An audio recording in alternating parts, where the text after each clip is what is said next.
Hello students. In last lecture we have discussed about the introduction and principle of the electron spin resonance, that is the ESR spectroscopy. Now in this lecture we have discussed about the instrumentation of the ESR spectroscopy, that is electron spin resonance spectroscopy, or we can say it the electron paramagnetic resonance spectroscopy. Okay, so let's see the instrumentation. Before starting the instrumentation, I would like to clear that the microwave radiation is used for the electron spin resonance spectroscopy. मैंने आपको last lecture में बताया था कि जैसे electromagnetic radiation कहाँ पे use होते हैं, मास स्पेक्ट्रोस्कोपी में. रेडियो वेव्स जो रहते हैं वो रेडियो एक्टिव जो वेव्स जो रहते हैं वो NMR nuclear magnetic resonance spectroscopy में यूज़ होते हैं. वैसे ही microwave radiation is used in the electron spin resonance spectroscopy. So इसका इंस्ट्रूमेंटेशन है वो बहुत ही सिंपल है. सो हम देखेंगे. देखो, this is the klystron, it one of the most important unit. Then detector, crystal detector, then recorder and sample cavity. These four are the most important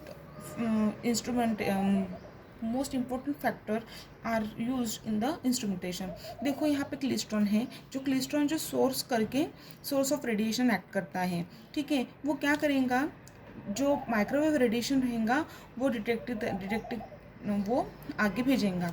ठीक है, यहाँ से क्रिस्टल डिटेक्टर है, ये डिटेक्टर को क्रिस्टल डिटेक्टर किया जाता है. वो क्रिस्टल डिटेक्टर जो है वो फेस सेंसिटिव डिटेक्टर को अटैच रहेगा. मतलब 2 types of detector are used in the instrumentation of the ESR spectroscopy, that is the crystal detector and the phase sensitive detector which is attach to crystal detector is attach to the phase sensitive detector. Okay, और यहाँ पे क्या होगा, जो klystron जो microwave radiation जो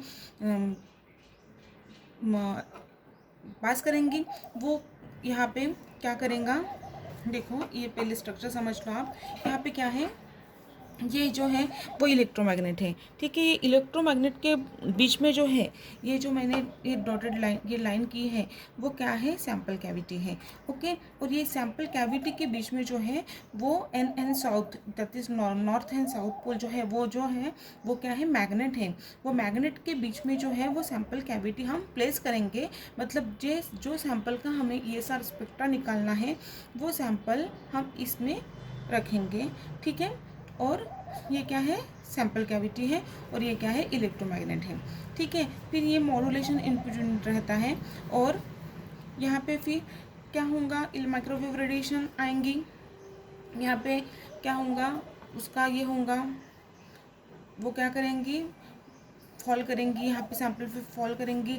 detector उसमें वो डिटेक्टर की तरफ पास किए जाएगा, और डिटेक्टर के पास थ्रू से सेंसिटिव फेस डिटेक्टर की हेल्प से वो रिकॉर्डर की तरफ हमें क्या मिलेगा, जो भी कुछ ऐसे कुछ स्पेक्ट्रा मिलने वाला है वो किस में मिलेगा, हमें रिकॉर्डर पे हमें दिखेगा. This is what the instrumentation of the ESR spectroscopy. Actually it is very simple unit, and there are another different diagrams are given in different books, but this is the simple. And the small subunits, that is waveguide, wavemeter, is also attached to the here in this special instrumentation. Okay, so let us see the detail of the instrumentation. Let us study of the instrumentation. So field of 50 to 500 milli-tesla required are generated by the electromagnet. देखो कितनी magnetic field required रहेंगी electromagnet को generate करने के लिए, 50 से 500 मिली tesla की इतनी फील्ड रिक्वायर्ड रहेंगी इलेक्ट्रोमैग्नेट को जनरेट करने के लिए. Auxiliary sweep generator with a capacity of 10 to 100 milli tesla are also provided.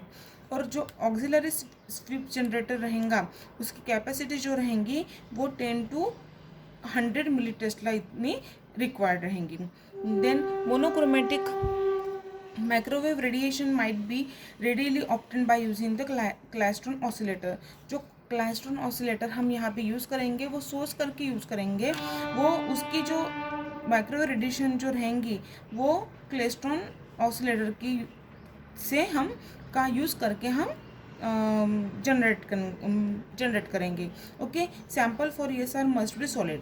और एक चीज़ आपको ध्यान में रखनी है कि हमें लिक्विड या गैसियस स्टेट सैंपल हमें यूज़ नहीं करने हैं, हमें सिर्फ सॉलिड सैंपल हम ESR स्पेक्ट्रोस्कोपी में हम यूज़ किए जाते हैं। जैसे माइक्रोवेव स्पेक्ट्रोस्कोपी में रहता है, अब हम इसके बाद हम देखेंगे माइक्रोवेव स्पेक्ट्रोस्कोपी, वहाँ पे जनरली गैसियस जो रहते हैं molecule, gaseous phase only determined in the microwave spectroscopy. Like that, in the ESR spectroscopy only sample must be solid. Okay, now next point, that is the klystron tube. This one, ये जो हमने picture में देखा था ना, अभी उसका देखेंगे हम one by one. Now klystron tube acts as a source of the radiation. जैसे मैंने आपको पहले ही बताया था कि जो क्लाइस्ट्रॉन ट्यूब जो रहती है वो एक रेडिएशन का सोर्स करके एक्ट किए जाती है, यूज़ की जाती है। The frequency of the monochromatic radiation is determined by the voltage applied to klystron. जो फ्रीक्वेंसी रहती है